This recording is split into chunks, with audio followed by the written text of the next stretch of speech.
Technorama. Oh, I got to hit record on my end. That ends up on the video. That's okay. Haven't you learned by now? Don't hit stop. Haven't you learned that by now? The red button. The red button. Sure? Yes. No, leave it. Technorama episode 443, HTTPS.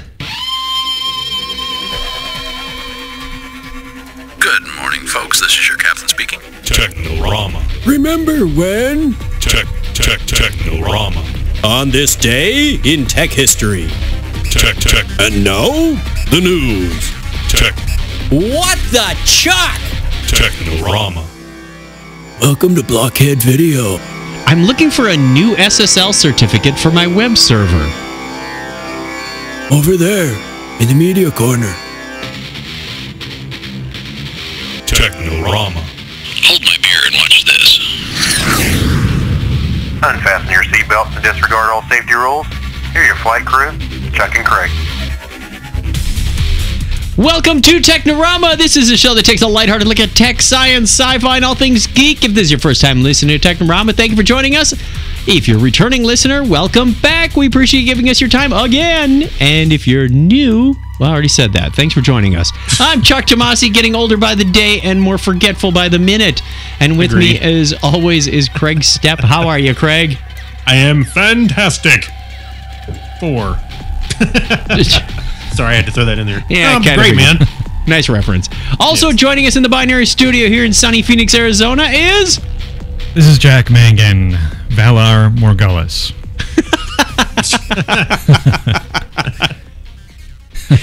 I almost threw in a story this week about the names from Game of Thrones auto-corrected. Like it would if you threw Hodor into your phone, it would say, hooray! And nice. Sansa Stark came out as Santa Stark. It made some really good ones. Tyrion Lannister was Tyrone Laminator. But all words on Hodor's phone are autocorrected to Hodor. No matter what word you put. Very nice. Let us move on with the show. We will be coming up in this episode, if I can click the music twice. There it is. Coming up in this episode, drones with guns. Sounds like an 80s song, doesn't it? Yeah. Zombies ahead and chicken church. Because that's the kind of stuff we do on this show. Be right back. Welcome to Hospital Radio, your source for information at St. Ubuntu Hospital. Coming up later today at 11 a.m., we've got a live broadcast from operating room number 4 where Dr. Robinson will be doing a quadruple coronary bypass on Lester Hayes. Mrs. Ackermeyer, don't forget you have a hysterectomy at 9:30. Mr. Johnson, your prostate exam is at 3:30 with Dr. Richards. On the lunch list today, we've got Spam and Peas for vegetarians. The record-breaking streak of coleslaw continues. Code Blue, room 413. Room 413, that would be Mrs. Harrison. If you're related to Mrs. Harrison, be the third caller and you can win a 2-for-1 Botox injection this coming weekend with Dr. Sanders. We'll be back with more Hospital Radio right after this. Hi, I'm Bill Farmer. You may know me as the voice behind Goofy, Pluto, and many other characters. Howdy there, this is your old pal, Mr. Haney, and you're listening to Technorama with, who are they with? Chuck and Kreg. We're not the only ones getting old and forgetful, apparently. Yeah. Chuck and who? Thank you, Mr. Haney. He gets a little forgetful in his old age.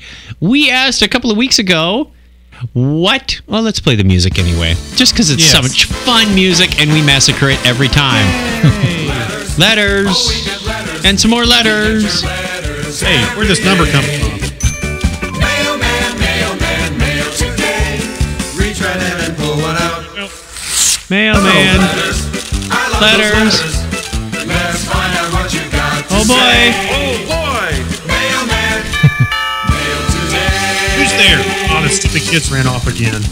But there's a flaming bag of dog crap on my porch. Quick, stop it out, Chuck. Fall for it every time.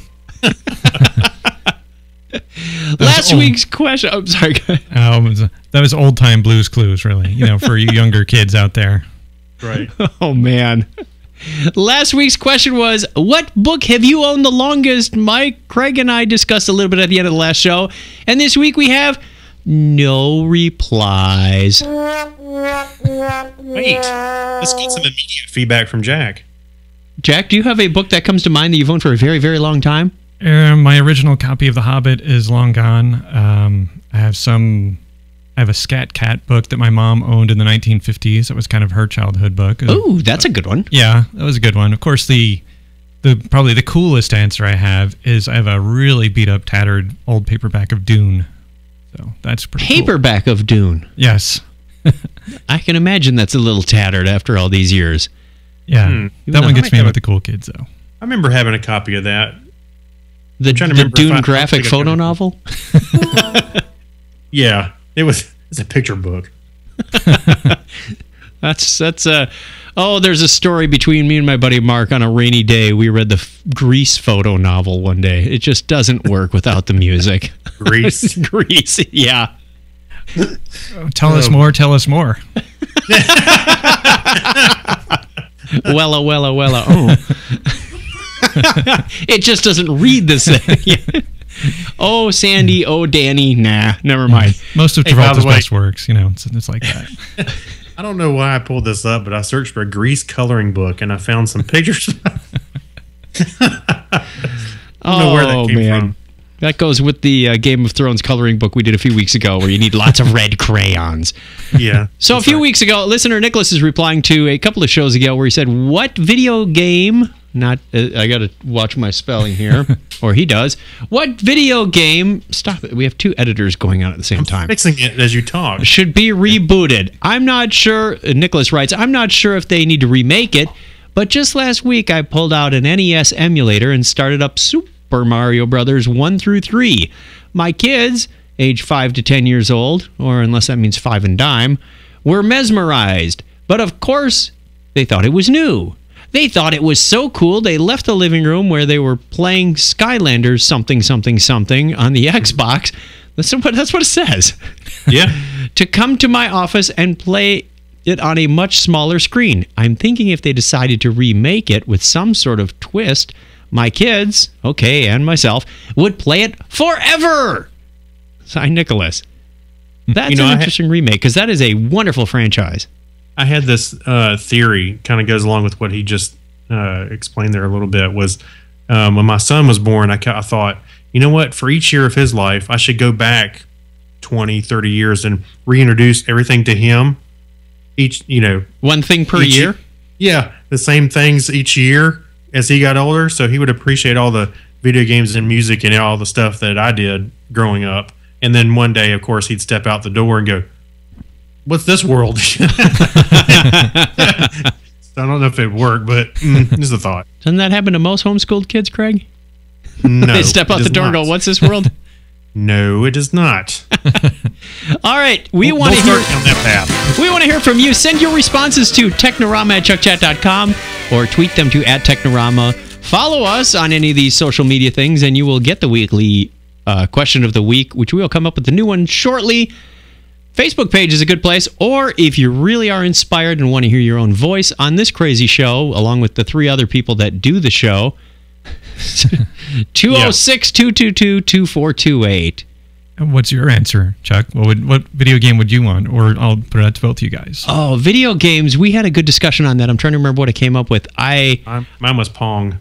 I would love to see... what did we talk about? Defender, like a 3D Defender where you could have multiple views. Yeah.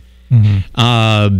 Battlezone was one of them because that's what kind of prompted this whole discussion with it was another 3D Atari game. First-person shooter graphics. What was the other Atari game that Michael brought up? Missile Command? No, that's not Atari. E.T.? You know what? Wait a minute. I can envision a really cool version of Missile Command. Same kind of thing. A little bit more on the 3D side. You could do something really cool with that. Well, think about the first-person shooters, like the World of Warcraft or something, where you see the guys running around and whatnot. You see a city in the background. Here comes a missile. Missiles? Right. Man your missile, your bunker, whatever, and start shooting them out of the sky. Right. What if we had you could zoom in and you could see the missile and try to... Have a film version starring Adam Sandler. And, Stop. We're going to the history for now. Hey, by the way, all right, history then. On this day in history for July 29, 2015, this is the 210th day of the year. There are 155 days remaining in 2015. It was on this date in 1793 that John Graves Simcoe decides to build a fort and settlement at Toronto, having sailed into the bay there. July 29th, 1836, inauguration of the Arc de Triomphe. Triomphe. Whatever, in Paris, France. Wasn't Triumph that dog with the cigar? Yes, I love Triumph. I love Triumph. The BBC Light program radio station is launched for mainstream light entertainment and music on this date in 1945. It had a third fewer calories than the regular station. Whatever a light station is. The International Atomic Energy Agency is established 58 years ago today. And that same date in 1958, U.S. President Dwight D. Eisenhower signs into law the National Aeronautics and Space Act. Excuse me, almost went a little too far with that. Which creates the National Aeronautics and Space Administration. And Yay. That's where I was ahead of myself. Happy birthday, NASA. It was 39 years ago today that in New York City, David Berkowitz, a.k.a. the son of Sam, kills one person and seriously wounds another in the first of a series of attacks. July 29th, 1981. A worldwide television audience of over 700 million people watched the wedding of Charles, Prince of Wales, and Lady Diana Spencer at St. Paul's Cathedral in London. I saw that, and I was there many years later. Also today in 1987, British Prime Minister Margaret Thatcher and President Francois Mitterrand signed the agreement to build a tunnel under the English Channel. Witchcraft, I say. That's right. Astronomers announced their discovery of the dwarf planet Eris on this date in 2005. Happy birthday goes out on this day to Russian-American engineer and inventor of the iconoscope, Vladimir K. Zworykin, I think, born on this date in 1888. Go ahead, Jack. Also born on this date in 1923, Edgar Courtwright, American scientist and engineer. And the founder of Marshall Amplification, Jim Marshall, was born on July 29th, 2015. What? Got the Marshall right, at least. One of my favorite English actors, David Warner. Remember Chancellor Gorkin from Star Trek? No, Sark. Well, he did many other things. Yes, that's why he's one of my favorite. He turned 74 today. American director and producer Ken Burns turned 62.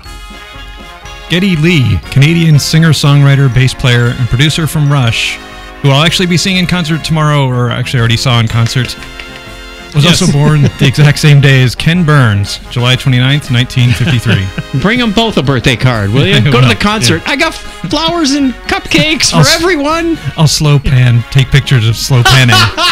A slow pan of the concert. Right. Just take a still and slow pan that. We're still double checking the age on this one. If you check with Facebook profile, Dean Haglund is 46, but Wikipedia reports he's 50. Sounds like somebody edited something. Maybe. What does he say on the birthday calendar? Probably say he's still 36. Right. And finally, Will Wheaton is 43 today. Hooray! Quick reminder, Friday, July 31st is the last Friday in July, which makes it the 16th annual System Administrators Day. Tell your sysadmin how much you appreciate them, take them to lunch, buy them coffee, do something nice for them, because that's the way it was on this day in history for July 29th, 2015. Bye, band. I just like fading them out now. They don't have to march out on that last key. The news. Good news, everybody. Well, you want to do that one? That'll work. Wow, that sounded just like Kreg. Good news, jerks. There you go. A Wyoming man is accused of smuggling, or actually caught smuggling, cow eyeballs. Oh, wait a minute. Finish that title. Wait. We're getting to where he smuggled them. Yeah, same place as the drug smugglers. And not a location so much as... Okay, go ahead. Police made a routine traffic stop early Thursday morning and got more than they bargained for when Roy Tilbott, age 51, stepped out of his El Camino, there's a sign of class right there, for his field sobriety test, and Casper police noticed several eyeballs slide from his right pant leg onto the road. Feeling they could have a potential murderer on their hands, police quickly drew guns and cuffed Tilbott. Tilbott assured the police that the eyeballs were not human, but instead cow eyeballs he had pilfered from the Johnson Meats, a slaughterhouse where Tilbott is employed as a butcher. Oh, there's a picture of one that Donna flashed up on the screen. Maybe we can get that up there again. We won't show a picture of Tilbott because it's even grosser than the cow eyeball. No, actually, the cow eyeball looks like something I'd put on my camera. Quote, "Company won't let us take animal scraps home and instead toss them in the landfill," Tilbott said with the police report. "They're a very wasteful company." I'm reading it. It's grammatically wrong, so I'm just reading it grammatically bad. You're reading it in the voice you imagine that he would be speaking. Like he's on King of the Hill or something. "We should be allowed to take scrap meat and other parts home. The company should start a green initiative. They don't even have recycling at this plant." Tilbott explained his actions. "I enjoy eating bovine eyeballs and smuggle them out in my own colon." Now, Bobby, you know you can't take cow eyeballs out of that place. "That was the only way I knew how to get them out without potentially getting caught and fired." And then he eats them. Keep that in mind. He enjoys eating them after he smuggles them out in his ass. He cooks them over propane. Yeah. Propane and propane products. Yeah. He puts them in soups. Yes, he likes to put them in soup. He was inspired by the... Soup I never heard of. These are crazy. "They're beneficial for erectile dysfunction, which I currently battle, but I also just like the texture and taste." He promptly told the police they were aphrodisiacs. Oh, man. You know what? I found a new favorite website for Technorama stories. It's called crazed.com. Oh, boy. They have sections crime. I'm not going to read these in order because I think the last one makes it funnier. Crime, WTF, weird, stupid, and Florida. Florida. We just missed it. Yeah. It's sad that stupid Florida comes under stupid. It's the second one in line. Oh, yeah, I see now. All right, we covered this story a little while ago, also in the news, when Europe got this new high-tech feature. Jack, would you like to read how San Francisco is keeping up with the Europeans? Oh, I get it. The urination? Okay, that was too close to the... That wasn't working. Am I? Euronation. Taking a leak outside in San Francisco just got a wee bit less fun. Especially if you're a neon person. I mean, I'm just looking at the picture here. So that's because public works crews are coating walls throughout the city with a urine repellent paint that bounces your pee right back at you. Public urination has been a problem in San Francisco for years. The city banned urinating outside in 2002, imposing a $50 to $500 fine on anyone caught in the act. But this has done little to deter late-night revelers. Now there's a technological solution afoot. According to SF Gate, officials have just finished painting 9 city walls with a hydrophobic coating that sprays urine back on your shoes and pants. More pee-proof walls are in the works. San Francisco got the idea from the German city of Hamburg. There's a joke here, I'm not going to find it, where urine repellent paint has helped to dissuade beer drinkers who otherwise couldn't be bothered to find a public restroom. Whether the strategy will work for San Francisco is unclear. The issue of public urination is steeped in controversy because of the city's large homeless population, whose bathroom options are obviously limited. As the Atlantic's City Lab pointed out recently, people who pee outside often would prefer to pee inside. Ellipsis. If we don't want them to pee on the street, we must provide alternatives. They have alternatives. If you go down to like Fisherman's Wharf and Pier 39 and whatnot, they have those public restrooms that are sort of self-washing. They all stainless steel inside. You walk in, it's bigger than a porta potty because there's a sink and whatnot, and it looks very dystopian, if you will, because whatever can happen in there can easily be washed out by a machine. Whatever in happens about 30 seconds. happened. Right. But I mean, I think those do close down at a certain hour. Oh, I thought you were going for the ocean. I thought you were saying like, well, I'll just go down to the wharf or the pier, and I guess that's an option too. Hey, I've been camping. They better not outlaw peeing outside. We got big problems. They're going to paint the trees with hydrophobic paint. Surprise! Yeah, paint it brown so it matches. How's this tree rejecting my urine? Let's take a look at the listener birthday calendar because we have more funnier stories than that. Speaking of urine, birthday. What? Never mind. We are like the show for bad segues. That's 2 weeks in a row. What did we say last week? It was like, speaking of leeches or something, and then we turned to the birthday calendar. That's really bad. It was terrible. It was terrible. July 29th is Sean Farrell, host of Adventures in Sci-Fi Publishing Podcast. We have not heard from Sean in a while. Is he joining the Dog Days of Podcasting again this year, Craig? I don't remember. I got a few in there that just signed up, and I haven't looked at the list yet. All right, slight sidebar. Craig's Creation is on its 4th year. Dogdaysofpodcasting.com. If you want, go sign up. It's a challenge. August 4th through September 4th, 30 days, a podcast every day. It doesn't have to be highly polished in production. It can be as simple as you picking up the microphone and telling your thoughts, like I often do. Some people are going for a theme. I think Dave Slusher started this a couple of years ago, and I really like the idea that carries a theme through the whole year. Yeah. Yeah. So, yeah. And it can be as simple or as complicated as you want. Exactly. So I'm looking at you, Jack. I need Are you calling him simple? No, I meant I was hoping that he would participate. Oh, that'd be fun. Yeah. But anyway, happy birthday, Sean Farrell. You know, he's a good he's a good guy. He's a very good guy. Hey, by the way, we do have 15 people signed up so far. Excellent. I didn't want you to assume I was going to do it, so I made it official and signed up yesterday. Yes, I was going to ask you to. I figured you would, but I was going to ask you to sign up. Wait, anyway, we can talk about that later. You know, I don't do that anymore. So you've got you've got a mobile phone, right? That's about all you need. I know you're in the business. We're going to pull you back in. All right, one last job. He's retired. Like one last job. 30 days. And then we take the money from the MGM or whatever. Happy birthday also goes out. 2 birthdays on July 30th. Brian Hunt, a.k.a. Zaphod Beeblebrox, and Richard Vobes, who is still around. He does the Naked Englishman still quite a bit. 31 is the wedding anniversary of Will, the computer guy. Apparently in 2007, he was married 9 years, so now he's married 17 years. Happy anniversary to he and his wife. Assuming they are still married, and he hasn't updated the calendar for otherwise, we are led to believe that.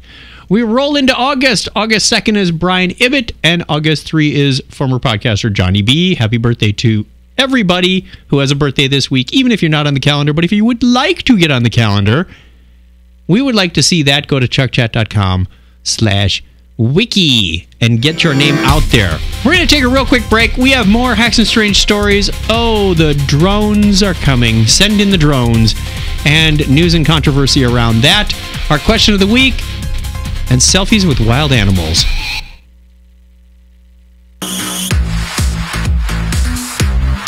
Dean the Comedian. Dean the Comedian. Yeah.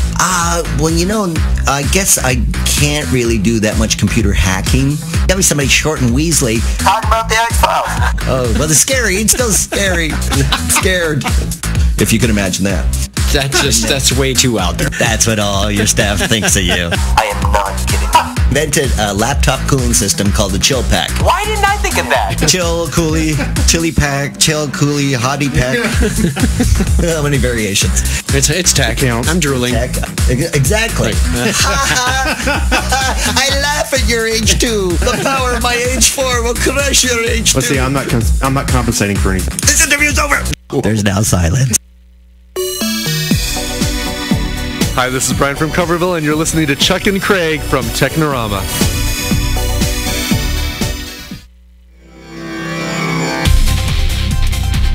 And that concludes our birthday calendar in voice form.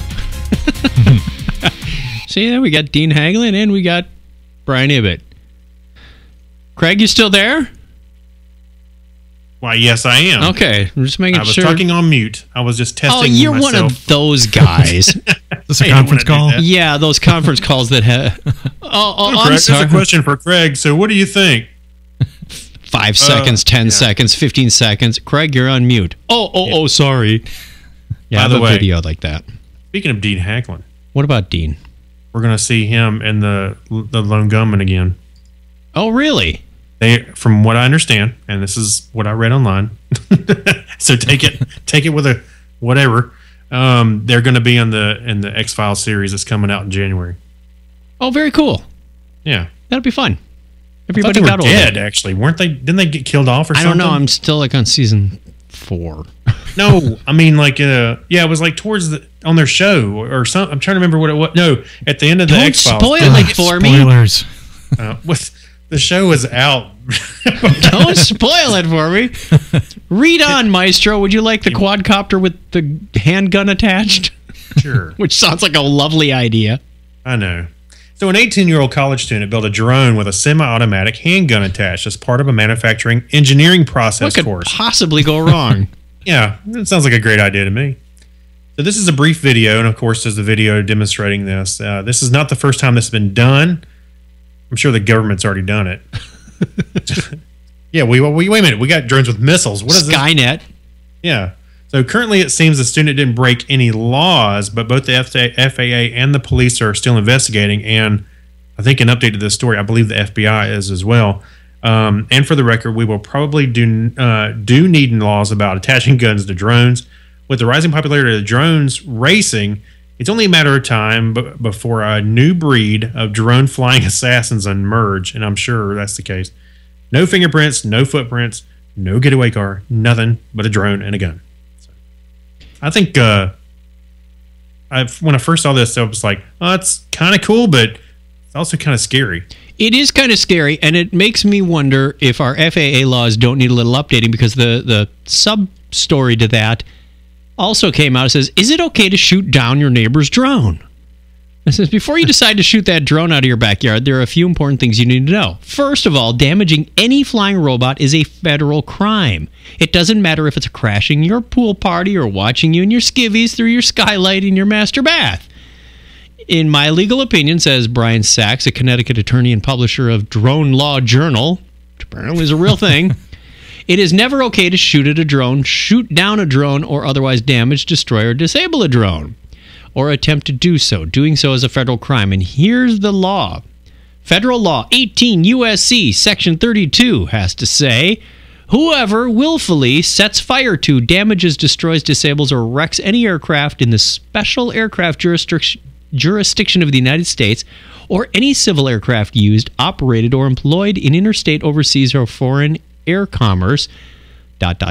shall be fined under this title or imprisoned no more than 20 years or both. What does that mean for you?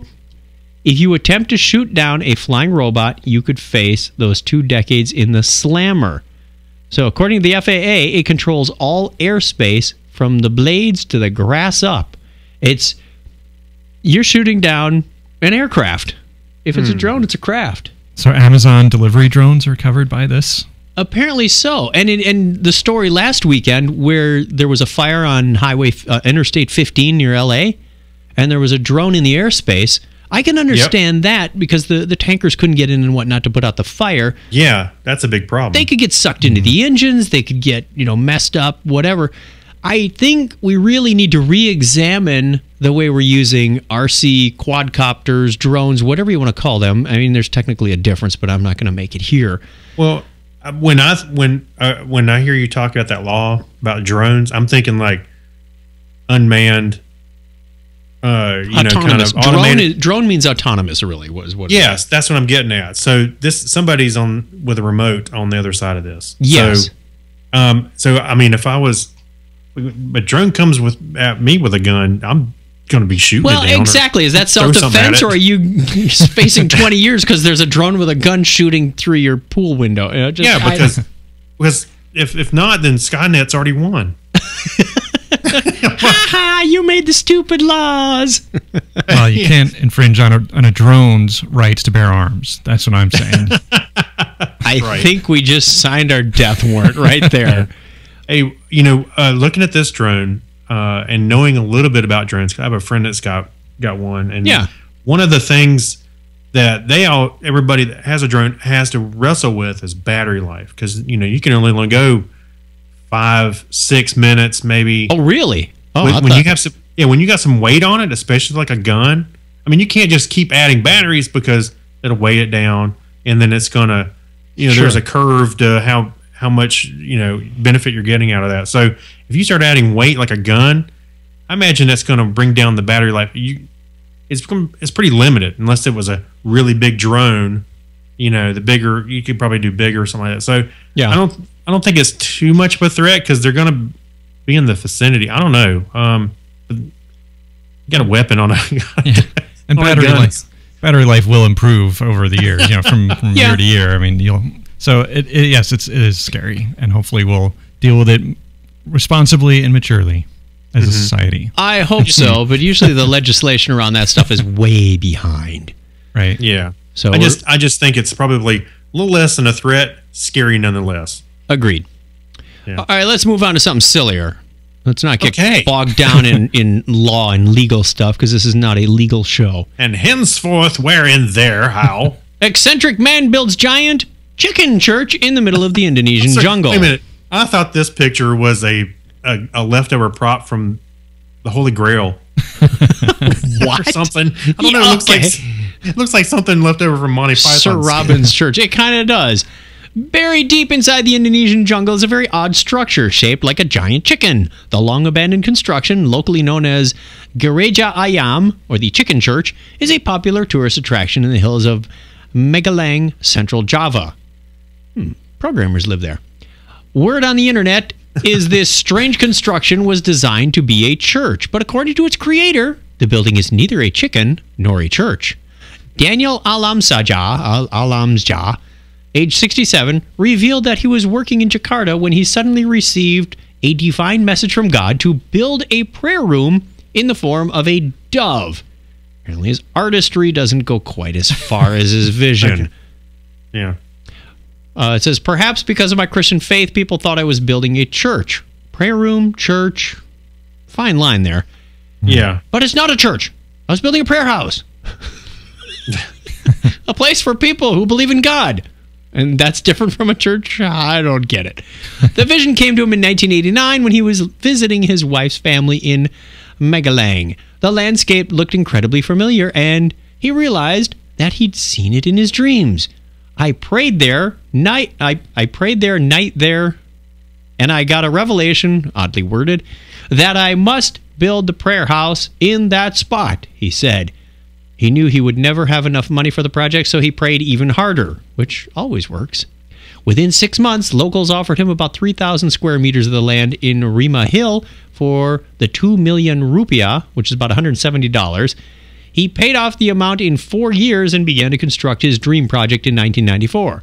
The place is now open to visitors of all religions. Buddhists, Muslims, and Christians travel there to use it for their own style of worship. It is a lovely fixture, but it does look like a big drawn-out chicken. Wow.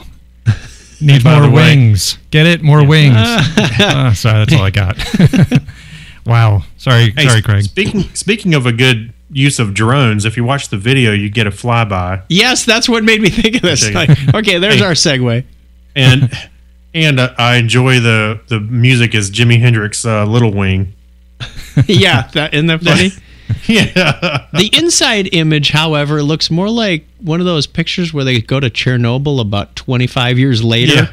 There's some 1980s newspapers sitting around and there's calendars. not really much to the inside to let you know you're in a prayer house other than dirt and concrete. But, well, everybody's got to have a hobby.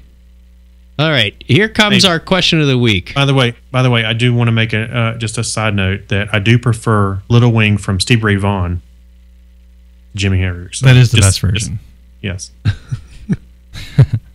Just want to make that clear. Thanks for the clarification. Jack, would you like to read how the Tucson, Arizona sign was affected? With pleasure, yes. Hackers caused Tucson drivers to do a double take on the east side. Someone hacked a digital road sign on Pantano Road near 22nd Street to read "Zombies Ahead." And quote, "Nuclear fallout truck spill, turn around now," close quote. Nuclear fallout truck. Several viewers contacted Tucson News Now regarding the signs. According to Mike Graham of the City of Tucson Traffic Aid, the contractor who owns the signs was alerted to the signs early Thursday morning. The signs were originally hacked on Wednesday night. The wording has since been removed and no zombies were found. So far, there's no word on who the prankster might be. Very nice. So my question of the week is, if you could hack a digital road sign, what would you make it say? I've actually, years ago, I think must have been Boing Boing or something like that, but someone had put Klaatu Barada Nikto on a road sign. You could just do that on one screen because they're about 10 characters, 8 or 10 characters, and then 3 lines. But then you can rotate through a series of them. You don't want to make it too long, so maybe 3 screens max. Right. So it makes the imagination go when I see stuff like that. What would I do if somebody handed me this app on the internet and said, here's all the road signs that are around Phoenix. Pick one and write whatever you want. What would you write? Yeah, it'd have to be like a haiku. Like you said, you got such limited space. It'd be a similar challenge. Yeah. You've gone plaid. I don't know. Let's see. Technorama is too many letters. I think that's 11. Techno-Rama. Turn around now. Actually, it's kind of like tweeting, really, because you're running out of characters. Yeah. So, you could say the answer is, and then have no more room. You couldn't put a URL up there unless it was a bit.ly thing. We want to know your response, dear listener. Let us know. Technorama at chuckchat.com. Hey, wait a minute. Behind you. Exclamation point. I don't know. You missed your turn. Yeah. Exit to mouse back. Your GPS is faulty. GPS fail. 206-222-2428. Oh, man, it just conjures all kinds of ideas. Normally, this is when we would give a shout-out to the chat room, but we don't have a chat room or a live stream going yet. We still need your help with the software upgrade fund. Yeah, maybe you could help fund the chat room. Right. Wirecast can still record, and we are still posting to YouTube, but unfortunately, we can't do the live stream until we upgrade. So, if we get enough money, we might even get Kreg on a digital IP camera, and then you could see his face. And there goes the funding right in the bucket. Yeah. Wah, wah, wah, wah. So help us out. There's a link in the show notes, or go to the Technorama homepage and click one of those PayPal buttons. We will love you for it. Hey, do it now, or we'll launch a Kickstarter. Maybe that's what we ought to put on the road sign. Fund our webcam. Just that. Yeah, that won't conjure up the wrong idea. What? I'm a capitalist pig. What can I say? And then give them a short link. All right, we have a PSA. This didn't really fit in with the Hacks and Strange Stories. It didn't fit in with the news, but for some reason, people are stupid, as always. We know that from watching Facebook, right? Taking selfies with wild animals is utterly moronic. I just like the opening statement on that article. And yet, the fact isn't dissuading Yellowstone tourists from trying to snap smiling vacation photos alongside bison. On Tuesday, a 43-year-old Mississippian woman attempting this misguided stunt was charged by the angry animal and tossed in the air before escaping.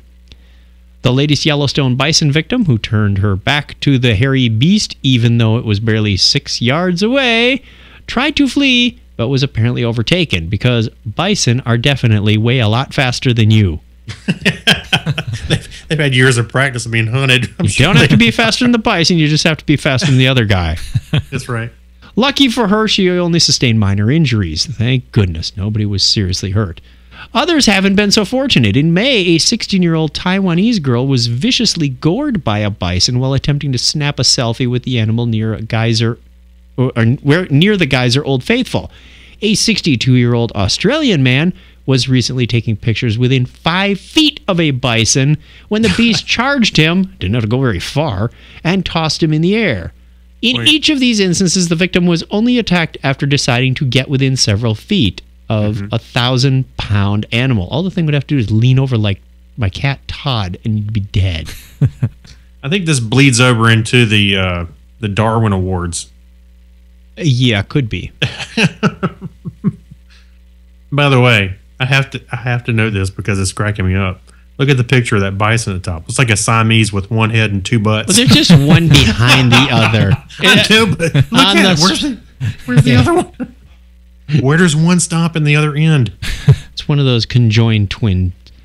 I will say we went to Bearizona. I guess there's a little bit of a plug for Bearizona. We went there up near the Grand Canyon, and it's a wildlife park that you can drive through. And sure enough, neat. It's really great. You guys should go. But sure enough, there are signs before you enter the bear area and the wolf area saying lock your doors, roll up your windows. And sure enough, there are people leaning out their windows, taking pictures. Feeding them Cheetos. Right. The car in front of us were doing this. I said, hey, kids, we're going to watch people get mauled right now. It's, stupid. Get your YouTube cameras ready. Hey, seriously, I just explained the Darwin Awards to my son tonight. What did he think? Take him out there and say, hey, look. I told him about this one story about the guy was fighting with his girlfriend. And he had a rifle in his hand. She was trying to drive off. Rather than him shooting at the car, he turned it around, was holding the barrel of the gun, and hit the car with the butt of the gun. Of course, it went off, removing him from the gene pool. He was like, what an idiot. I was like, there you go. All right, Craig, I have one more for you because I know you're such a big Jar Jar fan. You get the last story here. Misa? No. You missed it. We were no, story for after the show. Has to do with the RPG game that you're no longer a part of, so let it alone. Go on, read. Right. So, if knowing Jar Jar is bad enough, it turns out that Michael Jackson actually wanted to play him. Oh, so gee, surprise. Okay. So I meet Best, the actor who has the uneasy distinction of performing the motion capture and doing the voice of the most reviled character of all time. No, I would say that's a bit extreme, but close. Yeah, he's up there, but yeah. He told an amazing story in his interview with Vice. This is what George Lucas told me. Me, Natalie Portman, and George's kids were, and this is Ami Best telling the story. We were at Wembley Arena at Michael Jackson's concert. We were taken backstage and we met Michael. There was Michael and Lisa Marie. George introduced me as Jar Jar, and I was like, that's kind of weird. Michael was like, oh, okay. I thought, what's going on? And after Michael had driven off, okay. After he'd driven off, we all went back up to the big after party. What's that? No, go on. Okay. I'm having a drink with George, and I said, why did you introduce me as Jar Jar? He said, well, Michael wanted the part, but he wanted to do it with prosthetics and makeup like Thriller. George wanted to do it with CGI. My guess is ultimately that Michael Jackson would have been bigger than the movie, and he didn't want that. You know what? I almost want to say that it may have been better if Michael was Jar Jar. I'm trying to, because he wanted to use practical effects. Anyway. So. Misa, sorry. Misa, you sir, no get angry with Misa. Well, it would kind of ruin Captain EO for me, really, if he were to. I know. Yeah. So this is what happened after Captain EO. Oh my! Come on, Bubbles. Yeah. It's funny you bring up Bubbles. I thought about that chimpanzee today. I was like, I wonder what ever happened to him. He's probably in the museum at what's Michael Jackson's amusement park called? Oh, Neverland Ranch. Neverland. He's probably at Neverland. I don't think Neverland's gone. All right. Take us home with your new movie review. Okay. Well, I'm going to let Jack speak to it a little bit too, but I just wanted to say that I saw Ant-Man and I loved it. You know, I thought it was great. A lot of humor, a lot of action, and a good bit of tie-in with the rest of the Marvel Universe. So, yes, it was very good. And stay for the 2 credit scenes. In case, unlike Jack. Want to share your story, Jack? Yeah, actually, that was the main thing I was going to say, is make sure you stay for both. It's absolute. I don't love it as much as Kreg, and as a lot of the geek community has said, but I think it's definitely a good movie. It's fun, has a lot of good jokes, and 2 end credit scenes. So there you go. Now that rounds out phase 2 of the Marvel. Yeah, go ahead. Wait a minute. I wanted to hear you tell everybody your story. Oh, the story about the end credit scene. Sure, yeah. So we stayed, of course, with a Marvel movie. Now you know. So my date and I, we stayed and we watched the first scene. We got up and left, and I was in the men's room. And of course, what are you going to do in the men's room? I looked it up, and the very first thing I saw about the end credits was, "Did you leave after the first one? Shame on you." I think it was actually at VanityFair.com. They shamed him in the bathroom. Yes. Yeah. Well, that's another topic. Anyway, so I left the men's room and went back into the theater, and I texted Tiffany. I texted Tiffany to tell her, "Hey, come back into the theater." She never got my text, so I was standing in the theater, and I did actually get to see it. But I came out, and she thought I had just had been struggling in the men's room or something. She thought I was just in the men's room for 10 minutes, but no, I. Will you please go check in my husband? So yeah, I'd warn you to stay for them both, and don't make the same mistake I did, kids. Yeah, stay in the theater. All right, you reminded me of something when we came up with shaming in the bathroom. There is a restroom in a restaurant in downtown Phoenix that has colored displays above the men's urinals. Mm-hmm. And I thought they would have advertising or something, but no, they have like two very attractive young ladies there. And it's almost like they're looking through a window because they'll whisper something to each other and then point down on the screen. And either they'll laugh or they'll get, oh my. I've seen that online. That really disrupts the brain waves. I thought you were going to say it disrupts the flow. That's what I was going to say. I'm not one of those people, but I understand they are out there. She's saying, don't cross the streams. You can't hear what they're saying. It's all just kind of silent mime thing. Anyway, question of the week. One last time. If you could hack a digital road sign, what would you say? Let us know. Call the listener line. 206-222-2428. Email us, technorama@chuckchat.com. Click on those PayPal links so we can get our software updated and stream and be in your ears live. You will hear all the shenanigans that go on before and after the show. And not that we do a whole lot of editing, but you never know what we might have taken out. Thank you very much, Jack, for showing up. Oh, thank you for having me. It's always fun. You guys are the best. The best that's left. The best of what? I'm going to keep another story off to the side because we're running short on the music. But you just conjured up another thing that'll get me in big trouble with my wife sitting right here. Find us on Facebook and all the other links. You know where to find us. What else? Thanks, Mad Mar, blah, blah, blah. Binary high five, Kreg. I know what I'd put on my sign. 101. There you go. And then we would know that Arnold Schwarzenegger, the Terminator, is coming. Yeah. No. File. 3? What? 3? 2? 1. Stop record. Stop